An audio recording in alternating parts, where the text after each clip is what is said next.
হিসাবই হবা, অঙ্কে হিসাবে সবার আছে এখন টাকা গোনার জন্য। কি বললাম?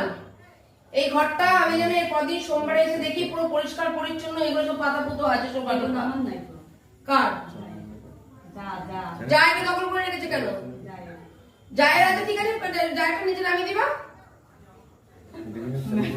আমার কত তারিখ আসবে? সোমবার। শোনো কি বলছি, এগুলো পাবে যাই তো। এই ঘর দখল না, এগুলো বাইরে বের করে দিয়ে তুমি এই ঘরটা পরিষ্কার করবে। যা নিচের দুটো দরজা, আবার উপরেও কেন? শুনে নাও, সোমবারে এই যে কি বললাম, যাই নিচে দুটো দরজা তালা দেওয়া দেখলাম, তোমার এই উপরে দুটো দরজা তালা দেওয়া দেখি।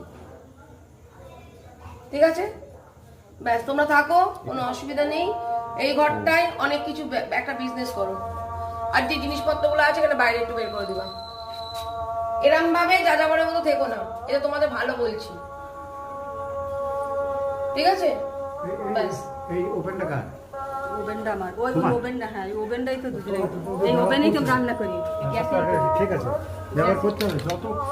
যত জিনিস ব্যবহার করবো তত সেটা তোমার অনেক দোকানে থাকবে। যা যাবারের মতো না থেকে জিনিসপত্র যা আছে এই ভিতরে ঢুকিয়ে দিবা, ঢুকিয়ে দিয়ে ঘরটা পরিষ্কার করবা, যে নাইটি ফাইটি তুলে এই ঘরটায় ব্যবসা করবা, পাড়া থেকে লোক এসে জিনিস কিনবা। আমিও তো ওই কথাই বলতে চাইছিলাম তখন ম্যাডাম, যে বলবা কেন? আমি বলবো, আমি না দেখলে কি করে বলবো? কাজের তো একটা আমাকে দেখতে ব্যবস্থা হবে করতে হবে, আগে। যেহেতু স্বামী থাকবে না, তোমরা বলে তো আমি বুঝবো না, ঠিক আছে? কি বললাম? তোমরা একটু হেল্প করবে। কৃষ্ণপুর অফিস আমার কৃষ্ণনগর করিমপুর, এই তুমি করিমপুর বলছি, কৃষ্ণনগর করিমপুর লাইনে যে বাস ছাড়ছে, চাপড়া করিমপুরের বাস ছাড়ছে, নতুন বাস স্ট্যান্ড, হ্যাঁ নতুন বাস, যেখানে করিমপুর লাইনে বাস ছাড়ছে তার পাশে চায়ের দোকানের পাশ দিয়ে রাস্তা আছে না, বাঁধারা রাস্তা আছে, ওখান থেকে গিয়ে একটুখানি টান নিলে এটা অফিস হবে।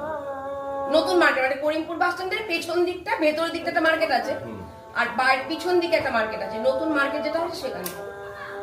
ঠিক আছে, এই যে তোমরা এসে একটুখানি হাতে পাতে ইয়ে করে এগুলো ঠিক করে দিবা তো। আমাদের এখানে না ম্যাডাম, কৃষ্ণনগরের বাড়ি। ও তোমার বাড়ি কৃষ্ণনগর? জামাই। আচ্ছা, তাহলে তোমার ভাইদের বলো পরিষ্কার পরিচ্ছন্ন করো। এই আমি নিজের মতো চলে এসেছি বলে আমার দাদারা আবার মিলসাল করে নিয়ে গেছে। ঠিক আছে, পরে কথা বলবো এইসব বিষয়ে। আমার এই ঘটনা এবার নিয়ে 3 বার হয়ে গেল। না, আর হবে না, আমি যা কিছু করবো উকিল বাবুর মাধ্যমে। বলছি শোনো, এই ঘরটা পরিষ্কার করবা, বারবার বলছি।